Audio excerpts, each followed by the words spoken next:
Hola, Pedro. ¿Tienes una familia grande? Hola Sofía. Sí, bastante. Tengo 2 hermanos y una hermana. ¡Qué lindo! ¿Vives con tus padres? Sí, con mi madre y mi padre. Son muy trabajadores. Yo vivo con mis abuelos. Mi abuela cocina muy rico. ¡Qué suerte! Mis tíos viven cerca y mis primos nos visitan los domingos.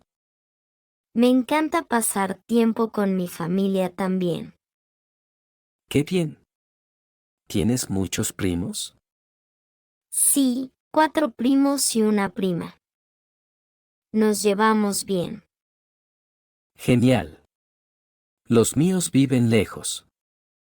Ok, ¿tienes sobrinos? No, pero mi hermana mayor va a tener un bebé pronto. ¡Qué emoción! Tu familia está creciendo. Sí, la familia es lo más importante.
Wow, you made it through!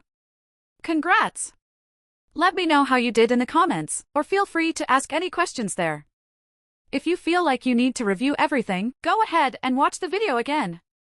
Remember, repetition is the key to language acquisition, so why not watch and take the quizzes one more time?